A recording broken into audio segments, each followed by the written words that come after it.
The Flipping and Wholesaling Houses in New York show. I am Michael Pinter, where I teach you how to start flipping and wholesaling houses, or I think we just started, where I teach you how to start flipping or wholesaling houses, or if you're already doing it, how to grow your business. So, got a question. Do I need to be obsessed in real estate to be successful in it? Interesting question. Very interesting. And I have so many conflicting thoughts going through my head about what the right answer is. So, I think that the most successful people in any field would be considered obsessed with their field. Now, let me explain a couple of things. I don't know if I'm obsessed with real estate, but it occupies a lot of my brain power when I'm waking, sometimes even when I'm sleeping. So, at first glance, I would say when you're starting out, you really need to enjoy it on some level, even though it's not so enjoyable. In other words, you have to... See, obsession is a weird word, right? You can be obsessed with a lot of things that are not good for you. You can be obsessed with things that are bad for you. The people I know that do really well in this business really enjoy what they do, including me. I love doing what I'm doing, even though some days I freaking want to put my fist through a wall. Overall, I know this is what I want to be doing. Now, do you have... I think... So, again, obsession is such a weird word, right? I think you always have to be learning. And I think that usually, at least for me, if I'm not really into something, I'm not going to be constantly learning at it. But for me, when I learn something new, it's like recently, not a long time ago, I learned about novations. Novations are something that it took me months to wrap my head around. Just to give you some kind of parallel, when I was in the mortgage business, it took me months. I literally had to travel to conferences to understand how reverse mortgages worked. Right? I am clearly not the smartest guy because it took me a long time, but I did figure it out. I think I'm one of the few people today who even understand how reverse mortgages work. And we did some reverse. I got a whole reverse mortgage department going in the company that I worked for. When it came to novations, I could not figure out why anybody would do it. It just didn't work. And So how do I really define whether somebody's obsessed with something? But I also think that the people who are successful in this business understand that there is a balance between work and non-work, right? And that is, you don't live to work, you work to live, right? The business provides you with the freedom to do the things that you really want to do. And all of us should be building a business that can exist without us. I think it's a huge mistake I see people making, is they build a business that can't exist without them. Now, as I say that, my business as it stands really can't exist without me, which is not what I want. I want to replace myself in certain roles. That is my goal.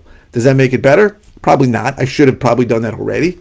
Maybe I would have been more successful if I did, but at least I know that I'm going towards that goal. There are a lot of people... Someone just told me about a situation. Very wealthy guy. I mean, probably worth 9 figures. Who every single decision in his company, he's got a big company, has to go through him. He is the bottleneck. And everybody who works for him, and he has many employees working for him,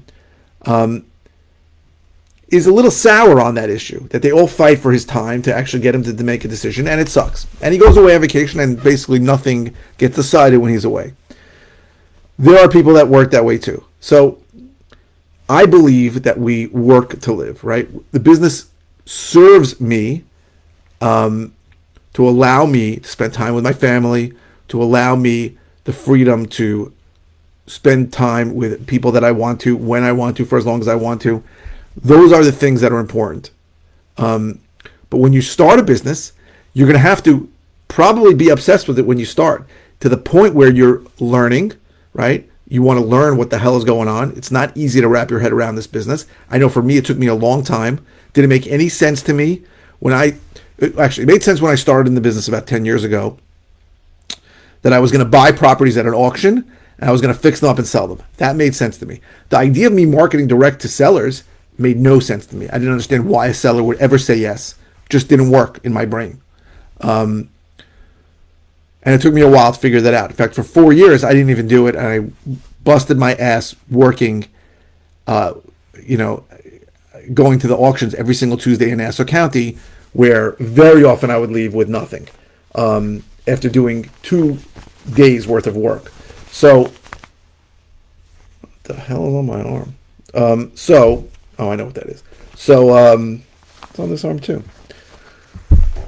That's probably poison ivy from yesterday, working on the outside. So, I think you have to be focused on it if you're going to run a business. Now, if you're telling me, hey, I have a full-time job, I cannot spend 8 hours a day on this, you can still do this part-time. And if you're doing it part-time, how obsessed are you going to be? Now, having said that, there are people I know who have jobs that give them a lot of freedom, especially today where a lot of jobs let you work from home, and they spend a lot of time on it. If you're saying, if the question is, and I don't know, who asked me this, 30 Banana Guy? I don't know what your name is. If you're asking me, can I treat this as a hobby and be successful at it? I would say probably not. Hobbies are things, and there are people who treat this like a hobby and end up getting out of it. In fact, I would say most people who drop out treat it like a hobby. I cannot talk to her. Shoot. So,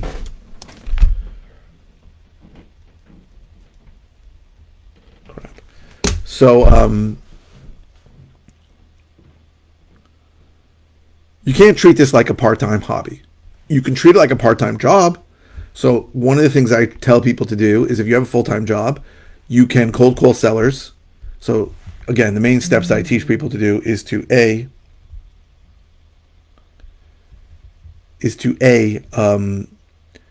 buy a list. So either from PropStream or from Listability. B, skip trace that list. That whole process costs about $1,000 to $1,500, and then call that list, right? Preferably using a predictive dialer, but call the list. Now,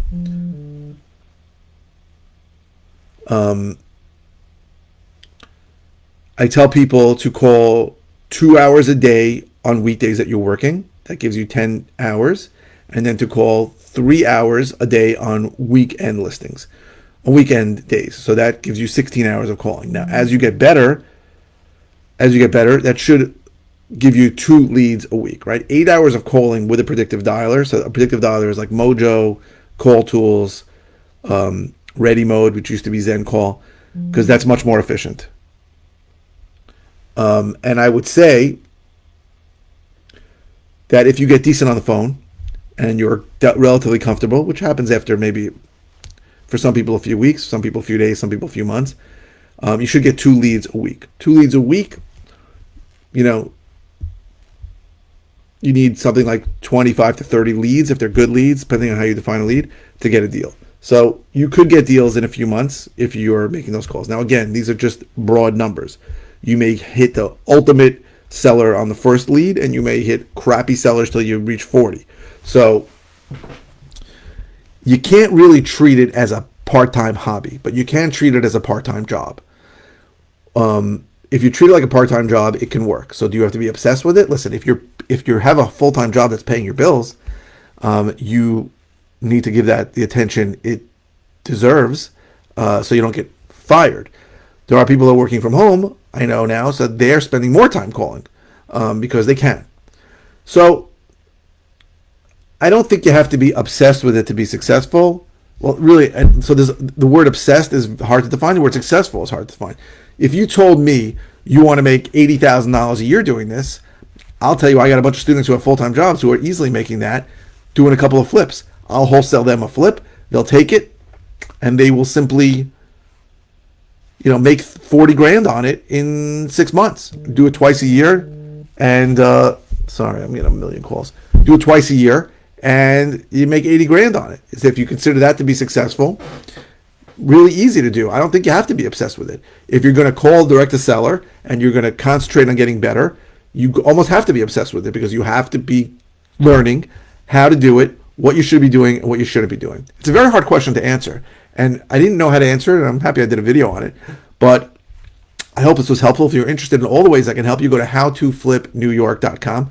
I'm starting a new course later this week in a couple of days. If you're interested in the new course, hit me up. My phone number is in the notes, so 516-209-2010, and let me know that you're interested, so you can be on the live recording, so you can ask questions. If not, you can sign up for the course later, and you'll see the recordings.